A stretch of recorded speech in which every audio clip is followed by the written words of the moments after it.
मैं इस वक्त मौजूद हूँ हरदोई की शाहाबाद विधानसभा क्षेत्र में, जहाँ से मौजूदा भाजपा विधायक हैं रजनी तिवारी उनका नाम है, और समाजवादी पार्टी से आसिफ अली खां बब्बू हैं।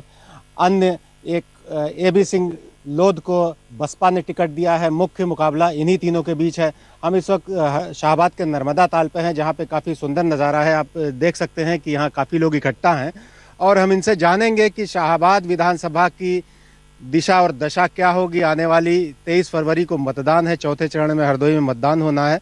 हमारे साथ कुछ गणमान्य लोग मौजूद हैं। सबसे पहले हमारे साथ पांडे जी हैं, इनसे जानेंगे कि शाहाबाद में क्या होना है।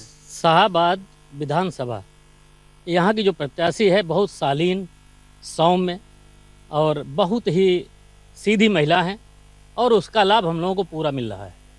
रह गई विकास की बात, जो हमारी केंद्र सरकार है और उत्तर प्रदेश की सरकार की योजनाएं हैं, चाहे वो आवास की व्यवस्था हो, चाहे वो शौचालय का इंतजाम हो, चाहे जिस यहाँ पे जहाँ हम खड़े हैं इसकी जो विकास कराया है नर्मदा ताल का, वो भाजपा के ही द्वारा कराया गया है। चाहे वो पिछले विधायकों द्वारा हो, चाहे वर्तमान के विधायक द्वारा हो। ये रेलिंग लगी है शायद वर्तमान विधायक के ही द्वारा लगाई गई। जो भी हैं योजनाएं, आज जो केंद्र सरकार की और जो है उत्तर प्रदेश सरकार की योजनाएं, भारतीय जनता पार्टी उन्हीं के आधार पर यहाँ पे चुनाव जीतेगी और अच्छे मार्जिन से जीतेगी। पिछली बार हम लोग 4200 से जीते थे, अब की 42,000 से जीतेंगे तय।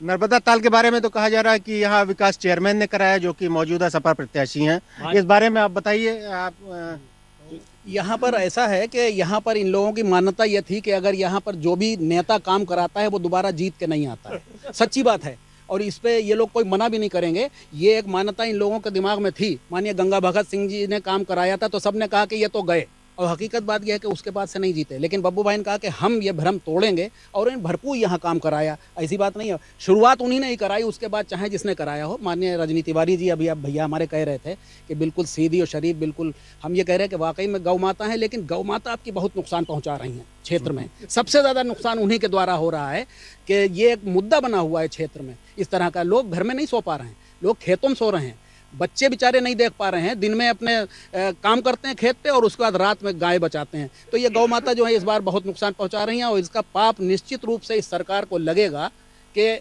इससे क्या नुकसान हो रहा है। ये इन्हें 10 तारीख को पता चलेगा। सपा के आप समर्थक हैं, ये बताइए क्यों सपा को वोट दे? क्या सपा ऐसा बदलाव लाएगी? सपा ने अपने समय में कितने कार्य किए भाई। एक काम आपको गिनाते गिनाते शाम हो जाएगी अगर आपको गिनवा दें। सारे कार्य सपा के किए हुए हैं, और इन लोगों ने सिर्फ झूठ का पुलिंदा, खाली वादे, वो भी झूठे, उसमें कोई सच्चाई नहीं है, और पूरी पब्लिक जानती है। इसमें हमें बताने की आवश्यकता नहीं है। लेकिन सपा के दौर में एक कार्य नहीं बहुत कार्य हुए हैं। इसी कारण आज वो अपर हैंड है, चाहे वो स्टूडेंट हो और चाहे वो नौजवान हो, उनके लिए बहुत कार्य किए हैं। लोग कहते हैं कि सपा के कार्यकाल में ज़्यादा काम हुए। लोग ये भी भाजपा वाले आरोप लगाते हैं कि सपा कार्यकाल में गुंडागर्दी बहुत होती। क्या कहना है इस बारे में आप? ये जो विकास की बात कर रहे हैं समाजवादी पार्टी की, इनको हम बता दें, समाजवादी पार्टी का जो विकास का उनका अपना एक क्षेत्र था, वो कभी भी सैफई की मानसिकता से बाहर नहीं निकल पाए। व्यक्ति की बात जहां तक करें, जाति की बात करें, वो कभी यादवों से ऊपर उठकर उन्होंने कभी भी राजनीति नहीं कर पाए। भारतीय जनता पार्टी की उत्तर प्रदेश की सरकार है, इसने कभी जाति, धर्म, मजहब इसके आधार पर कभी भी विकास का काम नहीं किया है। आप देखते होंगे कि उनके पूरे उत्तर प्रदेश में केवल मैनपुरी, सैफई, इटावा, वही उनका क्षेत्र था, वही उनका उत्तर प्रदेश था। सभी वर्गों का ये समाज है उत्तर प्रदेश में। कई यहाँ पर छोटी छोटी बिरादरियों से मिलकर एक समाज बनता है, लेकिन उनके लिए शाहाबाद विधानसभा में क्या पिछले आपके विधायक ने कहा काम ऐसे किए जिनके लिए उनको याद रखा जाएगा, और क्या और आपसे अपेक्षा करते हैं? कौन से काम रह गए? माननीय रजनी तिवारी जी, उनका अपना एक व्यक्तित्व है। ये बड़े भाई हमारे किस तरीके से बात करेंगे, इनके पास जो विधायक थे वो तो उनका तो कार्यकाल समाप्त हो गया, उनका कैरियर भी समाप्त हो गया है। हमारी माननीय रजनी तिवारी जी जो हैं, ओवरब्रिज जैसी इतनी बड़ी समस्या थी, कम से कम 50,000 से 1 लाख आबादी के लोगों को शाहाबाद से जोड़ता था वो ओवरब्रिज। उसको लेकर जितना माननीय रजनी तिवारी हमारे सांसद, इन लोगों ने काम कराया है, आज उस क्षेत्र की जनता कह रही है कि वाकई में ये मील का पत्थर साबित होगा इस विधानसभा में। दूसरी मैं बात बताना चाहता हूं, आपके इस बहुत ही लोकप्रिय चैनल के माध्यम से कहना चाहता हूं, ये जो बात इन्होंने की गांव के लोहिया अंबेडकर, आजादी के बाद से लेकर आज तक ये पहली ऐसी सरकार है उत्तर प्रदेश की और केंद्र की सरकार है जिसने लोगों को भोजन दिया। कोरोना काल में हजारों लोग, कितने परिवार थे जिनके पास भोजन की समस्या थी, उनको आज निःशुल्क भोजन हम लोग उपलब्ध करा रहे हैं। देखिए, कोरोना काल की अगर बात करें तो कोरोना काल में कोई भी किसी भी पार्टी का कार्यकर्ता किसी की मदद के लिए मुझे नहीं दिखा। कुछ स्वयंसेवी संस्थाओं ने जरूर मदद की, लेकिन सारे दलों के लोग घरों में बैठे हुए थे। हमारी माननीय रजनी तिवारी जी ने भोजन अपनी रसोई में बनाकर लोगों को खिलाया है। उसके आज तक चैनल पर और बाकी चैनलों पर वो वीडियो भी वायरल हुए हैं कि हमारी विधायक जी ने लोगों के साथ, उनके साथ पूरी सहानुभूतिपूर्ण ढंग से हमारी सरकार और हमारी जनप्रतिनिधि रही है। हमारे जिलाध्यक्ष ने जो नंगे लोग चल रहे थे उनको चप्पल पहनाने के काम किए। अखिलेश यादव उनकी सरकार के लोग कहाँ थे, कहाँ कार्यकर्ता थे कोरोना काल में? आज हमने 161 करोड़ टीका दिया है लोगों को, नहीं आज स्थिति बद से बदतर हो जाती, आज लाशों का ढेर लग जाता। ये भाजपा सरकार की ही देन है। तो चूंकि भाजपा के कार्यकाल आपको ज्यादा दिखते हैं, हमारे साथ कुछ और लोग मौजूद हैं। आप बताना चाहेंगे क्या इस शाहबाद विधानसभा का क्या समीकरण है और पिछली बार कौन जीता था और किससे फाइट होगी इस बार? हमारा जो आज का वोटर है, हम लोग यहाँ खड़े हुए हैं, बैक टू बैक 3 दलों की सरकार हम लोगों ने देखी है, बसपा, सपा, भाजपा। हम लोग आम जनमानस हैं, तुलनात्मक अध्ययन करेंगे और उसके आधार पर हम लोग वोट करेंगे। कुल मिलाकर अपेक्षाकृत विकास जो हम लोगों को चाहिए था धरातल के स्तर पे, शायद अभी तक वो किसी भी दल ने नहीं कर पाया। नया मैनिफेस्टो क्या कहता है? एक शिक्षक होने के नाते और कर्मचारी शिक्षक प्रतिनिधि होने के नाते अगर मैं अपनी बात कहूँ तो हम लोगों के हित में जिसका भी मैनिफेस्टो काम करेगा हम लोग, क्योंकि समाजवादी पार्टी ने पुरानी पेंशन बहाली का वादा किया है और भी कई ऐसे वायदे किए हैं, छात्रों को लैपटॉप देने का और उनके लिए और भी कई व्यवस्थाएं की हैं, घोषणा की है। तो उसके लिए क्या कहना है आपका? हमारी पेंशन को समाप्त करने वाले माननीय आज सत्ता में है और अगर हमको इतनी बड़ी सौगात, आप कल्पना करिए 62 साल 60 साल नौकरी करने के बाद में 627 रुपये पेंशन देके आप उसको भिखारी बना के छोड़ रहे हैं। What is the matter? आप अपने लिए ओपीएस ले रहे हैं संसद में, हमको एनपीएस दे रहे हैं। जो संस्था इंस्टीट्यूशन से भी जो कि पेंशन पे काम करती है वो उसके कर्मचारी ओल्ड पेंशन मांग रहे हैं और हम लोगों को झुंझुना पकड़ा के न्यू पेंशन में जबरदस्ती प्राण नंबर हम लोगों को इशू किया जाता है और जबरदस्ती हम लोगों को दस्तखत कराए जाते हैं। जैसा कि आपको मालूम है कि पुरानी पेंशन अटल बिहारी सरकार में 2004 में खत्म की गई थी और उसको लागू करने के लिए अखिलेश यादव अपने मैनिफेस्टो में भी वादा कर रहे हैं और जगह जगह घोषणाएं भी कर रहे हैं। हमारे साथ कुछ एक अधिवक्ता हैं, उनसे जानते हैं कि अधिवक्ताओं के लिए कोई काम किया इस सरकार ने? इस सरकार ने अधिवक्ताओं के लिए कोई कार्य नहीं किया। म्युनिसिपल कोर्ट न्यायालय 2000 में बना था बिल्डिंग, वो बिल्डिंग आज सफ़ेद हाथी यहाँ साबित हो रही है। इस सरकार ने विधायिका जी को हम लोगों ने बुलाया अपने कैंपस में, उनका सम्मान किया और उन्होंने पूरा आश्वासन दिया कि हम म्युनिसिपल कोर्ट को चालू कराएंगे, लेकिन वो उसमें चालू नहीं करा पाई, उस पर असफल रहीं और धरातल उनका कोई कार्य नहीं दिखाई दे रहा। आज जिस पुल पर आज एक डिबेट कर रहे हैं, ये माननीय आसिफ खां बब्बू की देन है। उन्होंने जब भी विधायक थे पिछली बसपा सरकार में 132 के भी ट्रांसफार्म करना, वो पावर हाउस उनका बनवाया हुआ है। आदर्श नगर पालिका उन्होंने बनवाई। जितनी रोड पर आप स्ट्रीट लाइटें देख रहे हैं वो आसिफ खां बब्बू की देन है। जनता ने मन बना लिया है कि अब आसिफ खां बब्बू को जिताना है और लखनऊ पहुँचाना है। यहाँ शाहबाद का एक और इतिहास है कि यहाँ ज़्यादातर हर बार विधायक बदल देते हैं लोग। ऐसे में सपा बसपा और भाजपा एक बार आ चुका है विधायक। इस बार कांग्रेस का कोई भविष्य है? हमारे साथ एक कांग्रेसी नेता मौजूद है, बताइए। जी बिल्कुल। आज आप देख रहे हैं पूरे उत्तर प्रदेश में मुख्य विपक्ष की भूमिका जो है वो माननीय प्रियंका जी के नेतृत्व में कांग्रेस पार्टी ने लड़ाई लड़ी और आप लोगों ने देखा होगा कि उत्तर प्रदेश के अंदर 18,000 कार्यकर्ताओं ने जेल जाने का काम किया। हमें यहाँ पर समाजवादी पार्टी के लोग भी मौजूद हैं, भारतीय जनता पार्टी के लोग भी मौजूद हैं। किन लोगों ने, कितने लोग यहाँ पर विपक्ष की भूमिका निभाई और कितने लोग जेल जाने का काम किया।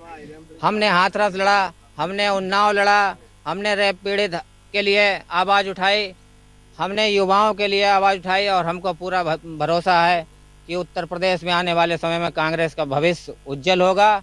और हम युवाओं के लिए रोजगार की बात कर रहे हैं, हम 1.5 लाख शिक्षा में जो है वो नियमित करने की बात कर रहे हैं। जो तुम्हारे शिक्षा के क्षेत्र में जो जगह खाली है उनको भरने का काम कर रहे हैं। चिकित्सा के क्षेत्र में 6000 पद खाली है, उनको भरने का काम वादा किया हमारे घोषणा पत्र में। हम महिलाओं को जो है वो लैपटॉप और स्कूटी देने का काम कर रहे हैं। हम 40% महिलाओं को आरक्षण टिकट में भी देने का काम कर रहे हैं, नौकरियों में देने का काम कर रहे हैं और 20 लाख युवाओं को नौकरी देने का काम कर रहे हैं। हमको पूरा विश्वास है कि इस बार शाहबाद में का नौजवान युवा नेता के साथ चलेगा।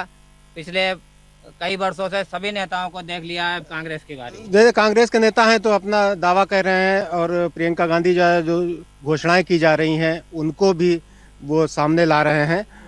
और कुछ हमारे साथ में लोग हैं, बताइए कि इस बार जनता का क्या मूड है और किसकी सरकार बनने की संभावना है? इस बार शाहबाद की जनता महंगाई, गायों से और कोरोना काल में जो मौतें हुई उनसे बहुत परेशान है। और यहाँ से अब की जनता ने पूरी तरीके से मन बना लिया है कि वो समाजवादी पार्टी की सरकार बनाएगी और यहाँ से जो है समाजवादी का प्रत्याशी भारी बहुमत से जीतेगा। यहाँ हमारे जो समाजवादी के प्रत्याशी हैं आसिफ खां बब्बू, उन्होंने शाहबाद के चेयरमैन पद पर रहते हुए नगर का बहुत अच्छी तरीके से विकास कराया। जनता वो देखकर उनके तरफ आकर्षित है और नौजवानों की टीम उनके तरफ उतावली है, वोट देने के लिए तैयार है। कब 23 तारीख आए वोट डालें और मुझे पूरी उम्मीद है कि 23 तारीख को समाजवादी पार्टी के पक्ष में मतदान होगा और माननीय अखिलेश यादव इस उत्तर प्रदेश के भावी मुख्यमंत्री बनने वाले हैं।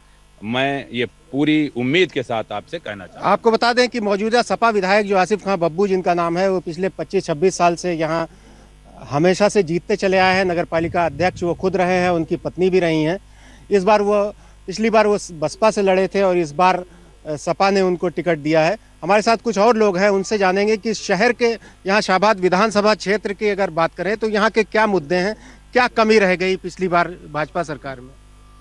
शहर में अगर शाहबाद कस्बे में भी विकास अगर देखा जाए तो इस बार 5 साल में भाजपा के विकास कोई धरातल पे नहीं है।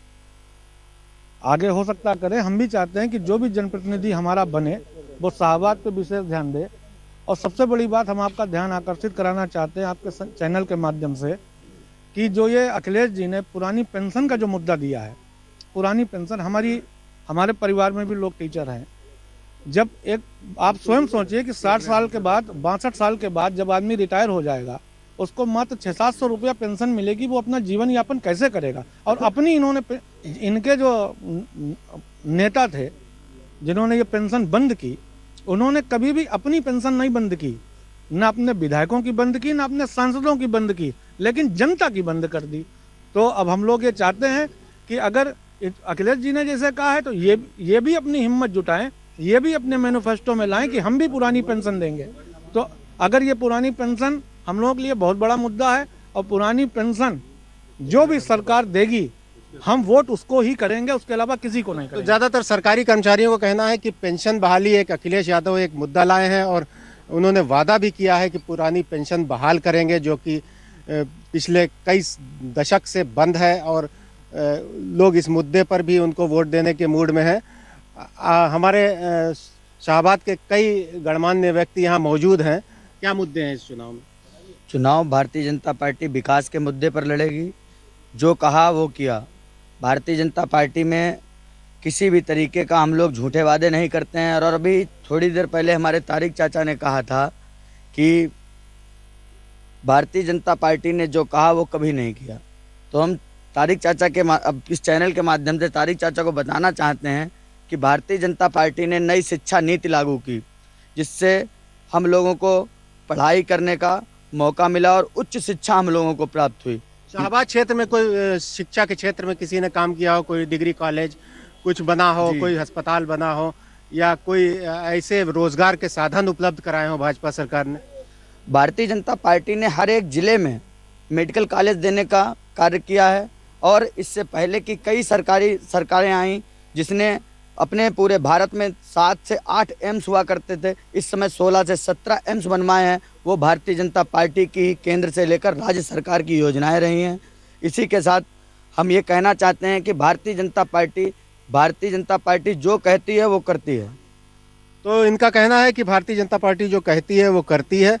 और शाहाबाद के एक और सज्जन हमारे साथ मौजूद हैं, इनसे हम बात करते हैं कि किन मुद्दों पर चुनाव होगा और किसमें प्रदेश की सरकार। सर, सबसे पहले चैनल को बहुत बहुत धन्यवाद करते हैं जो आप लोग यहाँ पर आए और हम लोगों की बात सुनी। शाहाबाद विधानसभा में जो भी विकास कार्य हुए हैं वो आसिफ खां बब्बू के द्वारा हुए हैं। पिछली बार जब वो बसपा में थे, विधायक थे, तब भी उन्होंने बहुत काम किया है। उसके बाद नहीं भी रहे विधानसभा में, तब भी उन्होंने जो नर्मदा ताल पे विकास कार्य कराया है उन्हीं के द्वारा है। और जो स्ट्रीट लाइटें जो रोड पे लगी हुई हैं वो आसिफ खां बब्बू के द्वारा लगाई गई हैं। इसलिए जनता ने मन बना लिया है, इस बार आसिफ खां बब्बू को वोट देकर उनको विधायक बनाने का काम करेंगे, ताकि यहाँ का मुंसिफ न्यायालय जो बंद पड़ा हुआ है, चल नहीं रहा है, और जब भी सरकार आएगी समाजवादी सरकार, तो मुंसिफ कोर्ट न्यायालय का संचालन होगा। इससे पहले भी जब समाजवादी सरकार रही तो उन्होंने अधिवक्ताओं के लिए चैम्बर बनवाए, बहुत काम अधिवक्ताओं के लिए किया है। हमारे साथ एक युवा भी हैं, हम जानते हैं उनसे कि सरकार ने युवा के लिए कुछ किया है पिछले 5 सालों में या इससे पहले वाली सरकारों में। मेरा नाम मोहम्मद इमरान है, मैं यहाँ का सपोर्टर हूँ। मेरी यही आप लोगों से गुजारिश है कि राजनीति तो सभी बात पे हो रही है। जो कि अभी 3 दिन पहले एक गराथा तालाब पड़ता है, उसमें एक युवक डूब कर मर गया था। किसी ने राजनेताओं ने जाके कहीं नहीं देखा। उसकी 3 दिन के बाद लीसी किसी ने एक ये भी नहीं कहा कि लो उसको कफन दिया है, वोट लेने तो सभी लोग आ जाते हैं। ठीक है, चंदा ला के 40,000 रुपये गोताखोरों ने मारा। क्या मेरी विधायिका जी हो यानी मेरे चेयरमैन साहब या कोई भी राजनीति पल के हो, किसी ने नहीं कहा कि 5,000 मेरी तरफ से ले लो, 5,000 मेरी तरफ से ले लो। किसी ने ये इकट्ठा करके चंदा नहीं दिया। बच्चों ने, हम ही लोगों ने, युवाओं ने बस रोक कर चंदा इकट्ठा किया। इसी बात को लेके हमारी जो क्षेत्र की जनता है, जो अच्छा व्यक्ति समझेगी, अपने क्षेत्र के विधायक समझेगी, उसी को सपोर्ट करेगी। यही मेरी आम जनता सपोर्ट है कि यही अच्छा विधायक ढूंढे और देश का विकास वाला ही पुरुष चुने। ठीक है, धन्यवाद। तो जैसा कि आपने देखा कि लोगों की विभिन्न राय अपनी अपनी दे रहे हैं। हमारे साथ एक और साथी जुड़ गए हैं जिन्होंने अपनी राय रखना चाहते हैं। बताइए, अपना नाम बताइए और क्या मुद्दे होंगे इस विधानसभा चुनाव में। मैं अंकित मिश्रा। मुद्दा ये सबसे बड़ा है जो अभी हमारे यहाँ ओवरब्रिज बन रहा है और हमारे यहाँ पिहानी की जो रोड बनी है वो सबसे बड़ा विकास का कार्य हुआ है। ये जो पिहानी के गांव हैं, जो जमुरा से लिंक मार्ग जुड़ा हुआ है, जो टुमुरकी का जुड़ा हुआ है, मैं समझता हूं कि उन सभी गांव वालों को विकास के नाम पर अगर वोट देना है तो भारतीय जनता पार्टी को उनको वोट करना चाहिए। इनका कहना है कि विकास के नाम पर अगर वोट देना है तो बीजेपी की सरकार बननी चाहिए। और इसके बाद एक सज्जन और अपनी बात कहना चाहते हैं, हालांकि इनसे बात हम कर चुके हैं। आज शॉर्ट में बताइए। ये हमारे मित्र ने ये कहा है कि पुरानी पेंशन बहाली का मामला इन्होंने रखा है। अखिलेश यादव का जो भी मैनिफेस्टो है, घोषणा पत्र है, या जो वो प्लान कर रहे हैं, वो सिर्फ झूठ का पुलिंदा है। आप एक बात सोचिए कि 300 यूनिट बिजली फ्री देने का उन्होंने वादा किया है। यहाँ पर समाजवादी पार्टी की सरकार रही, बसपा की सरकार रही। पहले समाजवादी पार्टी की सरकार में मैं बता दूं, समाजवादी पार्टी की सरकार में ट्रांसफार्मर फूक जाता था, 15-15 दिन तक बिजली नहीं आती थी। इतनी हालत खराब थी, यहाँ पर आंदोलन हुआ करते थे बिजली को लेकर। और बसपा सरकार में तो 1 सप्ताह दिन का हफ्ता होता था, सप्ताह होता था, और बाकी में रात का होता था। भारतीय जनता पार्टी की सरकार में इतनी बिजली आई है कि लोगों के जो इन्वर्टर हैं वो भी ओवरफ्लो हो जाते हैं। अगाध रूप से बिजली दी है और भारतीय जनता पार्टी की कथनी और करनी में कोई अंतर नहीं है। अखिलेश यादव तो ये कहते हैं कि बिजली के कारखाने हमने लगाए, पावर प्लांट हमने लगाए। बीजेपी ने अगर पिछले 5 साल में कोई प्लांट लगाया हो तो बताएं आपको। इन्हीं ने केवल उनके कराए हुए कार्यों के उद्घाटन किए हैं, कोई भी अपने आप कार्य नहीं कराया। ये सब झूठ का पुलिंदा है। कहाँ गए 2 करोड़ रोजगार? हमें कोई बताए, कोई इनमें से कोई बताए कि हमको रोजगार मिला, जितने लोग यहाँ पे युवा खड़े हैं। यादव ने कहा 300 यूनिट बिजली फ्री देंगे। अब भाजपा सरकार चुनाव के टाइम कह रही है कि हमने बिजली का बिल हाफ कर दिया, तो पहले क्यों नहीं हाफ किया? और जो ज्यादा बिल लिया तो हमारा पैसा वापस करें। क्यों नहीं वापस कर रहे हैं भाई? 5 किलो गल्ला दे के हमको भिखारी बना दिया है, रोड पे ला दिए हो बेरोजगार को, और कह रहे हैं हमने विकास किया है। क्या भाई विकास किया? आप तारिक चाचा कह रहे थे कि अभी भारतीय जनता पार्टी ने रोजगार नहीं दिया है, तो मैं बताऊं कि भारतीय जनता पार्टी ने 5 लाख युवाओं को नौकरी देने का कार्य किया, जिसमें हमारा सगा छोटा भाई बैंक पीओ हिमांशु शुक्ला हुआ है। इसी के साथ हम अपनी वाणी तो को अपनी मेरिट से हुआ ना, भारतीय जनता पार्टी का कौन सा योगदान है भारतीय उसमें? जनता पार्टी जब जगहें निकालेगी, आप सरकारी नौकरियां नहीं निकलनी है कह रहे हैं, जब पार्टी जगहें निकालेगी तो सरकार जगह निकालती है, भारतीय जनता पार्टी जगह नहीं। और अभी इलाहाबाद और बिहार में जो छात्रों का जो प्रदर्शन हुआ है रेलवे में नौकरियां, प्रदर्शन नहीं, उसमें खान सर का केवल प्रदर्शन था जो उनको छात्रों को भ्रमित कर रहे थे, उनके ऊपर केस दर्ज करके कार्रवाई चालू है। ये फिर एंगल ले आए। खान सर का एंगल बहुत देर से नहीं आ पा रहा था, अब जाके आ पाया, थोड़ी देर हो गई इसमें। यही बताई गई थी कि बिजली नहीं दी गई थी, बिजली के लिए अब जो हमला मतलब समाजवादी सरकार ने उसकी योजना चालू की, तो इटावा, मैनपुरी, कन्नौज, एटा में बिजली कहाँ से मिलती थी? तब भेदभाव की राजनीति नहीं, हरदोई में मिलती थी। हरदोई नरेश अग्रवाल जी यहाँ बिजली मंत्री थे, 24 घंटे लाइट आती थी शाहबाद में, नरेश अग्रवाल जी। और मेडिकल के क्षेत्र में समाजवादी सरकार में माननीय नितिन